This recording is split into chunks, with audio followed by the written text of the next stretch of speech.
As he was walking down the campus, a junior engineer hesitantly asked holck-larsen, "So why should L&T get into building nuclear power plants where the US and European companies were losing money on similar nuclear projects?"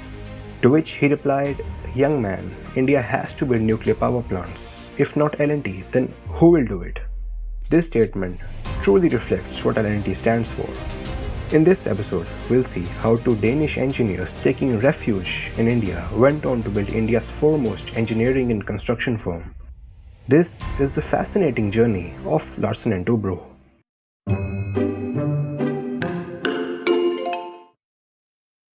80 kilometers east of Mumbai is a hill station called Mathera.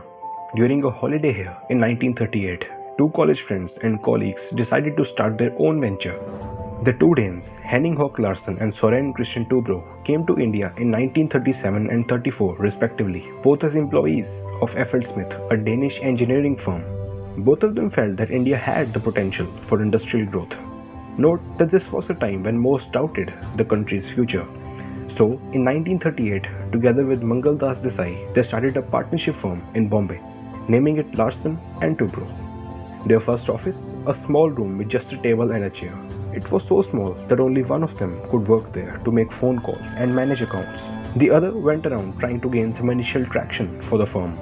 Initially, L&T imported dairy equipment from Denmark, but just after a year, World War II broke out.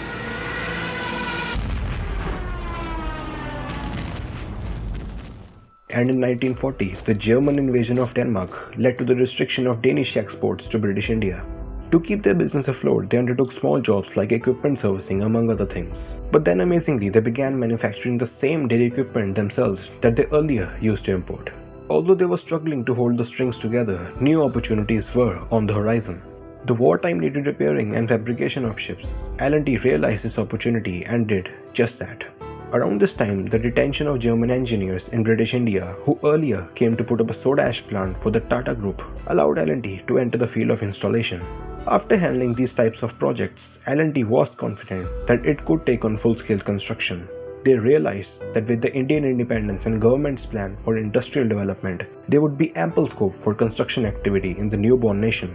And thus, in 1944, a new firm was formed, called Engineering, Construction and Contracts, better known as ECC. Although due to the risks involved in the construction business, ECC was made a separate subsidiary company with L&T as its major shareholder. It was done so that if ECC failed, it wouldn't impact L&T's main business. A necessary gamble that turned out to be the most successful venture for L&T. But we'll get there in a while. Now, as the war ended in 1945, the war surplus equipment of the Caterpillar company was available in bulk at a very low price. Although L&T was interested in the deal, they lacked the funds needed. Therefore, to raise equity capital, Larsen and Toubro Private Limited was established in 1946, with some more shareholders joining in. After India's independence in 1947, L&T expanded across the new nation and set up offices in Calcutta, Madras and New Delhi. In 1956, the company moved its office to ICI House in the famous Ballad Estate, which would later be purchased and renamed L&T House, which still serves as L&T's present head office. In the 50s, under the active leadership of holck-larsen and Soren Toubro, major technological tie-ups and associations with foreign firms helped L&T to become the principal supplier to key industries of the growing Indian economy. During the mid-50s, ECC got its first bridge contract, but not an ordinary one. It was for the movie The Bridge on the River Kwai. What have I done? A war drama classic.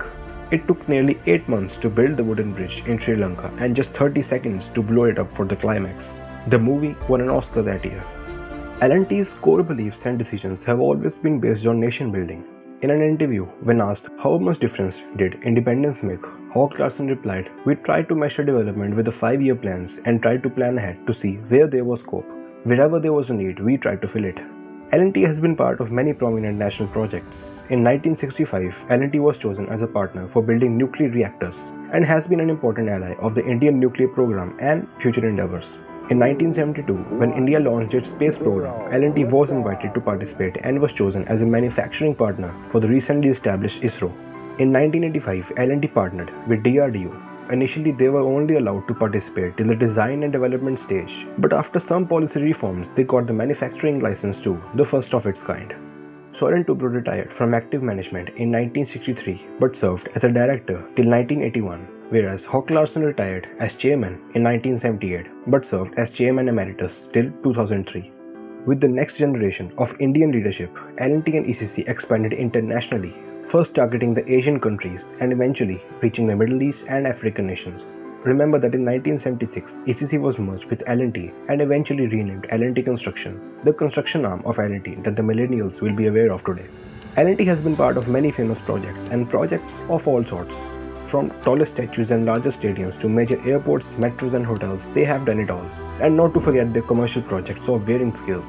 So much so that within India, L&T is said to have a presence in almost every district. Now, the success of the many global projects has made L&T the go-to firm for many foreign companies and governments. Today, L&T is a giant in the Indian corporate scene. But do you know the same giant was once on the verge of being taken over, and that too not once but 3 times. You see, in the 1980s, an Indian businessman based in Dubai, Manu Chavria, was leading Indian corporates. In 1987, he successfully took control of Shaw Wallace, a century-old liquor company in India. Next, he turned towards L&T. He started picking up L&T shares from the market. Soon, his stake grew to 1.5%. The speculation that India's largest engineering firm was about to be taken over made the L&T board panic. The then chairman M.N. Desai approached Dhirubhai Ambani, the savvy founder chairman of Reliance, to help prevent a takeover, to which he agreed. Between 1988 and 89, Dhirubhai picked up almost 18.5% of L&T shares from the market. Manu Chavria, after seeing who he was up against, turned away. L&T survived this one, and Dhirubhai was made the chairman of L&T. But Dhirubhai had his own plans. At the time, L&T was building a refinery complex at Hazira, Gujarat for Reliance Petrochemicals. It's believed that Dhirubhai had plans of complete technology transfer to L&T after completion of the project. This would allow L&T to independently bid for petrochemical projects anywhere in the world. But indirectly, it would also come under another family-owned business that it had avoided earlier. Given that the Indian government had a nearly 1/3 stake in L&T through its leading financial institutions such as LIC, GIC and UTI, and due to the pressure from opposition parties, there was an increasing demand that L&T should remain an independent and professionally managed company. Eventually, Dhirubhai yielded, but continued as a passive investor with nearly 10% of L&T stock ownership. L&T had survived the second time. Around 2000, major consulting firms advised L&T to exit from all non-core business areas, the major one being the company's cement business due to its low return on the employed capital. While the product was satisfactory and the production facility was world-class, the cement manufacturing location was the biggest limitation. It had set up an extensive 4 million ton facility at Hazira with a modern dock to facilitate exports.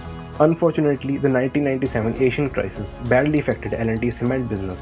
By the end of June 2000, L&T announced that its cement business would later be de-merged soon. Out of nowhere, the Ambanis sold their 10% stake in L&T to Grasim Industries, owned by none other than the Aditya Birla Group. As a direct competitor in the cement industry, Grasim was already interested in acquiring L&T, and now there seemed a way to do just that. In 2002, Kumar Mangalam Birla made an open offer at Rs 190 per share for L&T, including its cement division. However, A.N. Naik, CEO and MD of L&T, insisted that L&T should retain its diverse ownership and professional management and not be taken over by another family-owned group. After a lot of back and forth with the government, financial institutions, SEBI and the Birla Group, the Birlas agreed to exit by selling their stake to the newly established L&T Employee Trust in 2003. In return, a majority stake in the demerged L&T cement division was acquired by the Birla Group for 2200 crore rupees, making it the 8th largest cement maker in the world.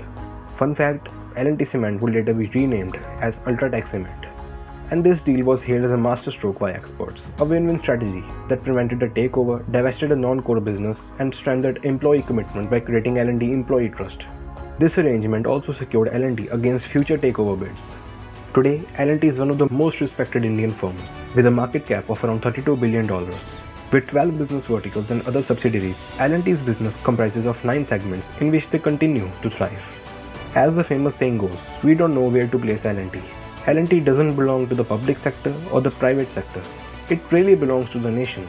So if we can carve out a national sector, the Indian people sector, perhaps L&T will be the first one to rank in there.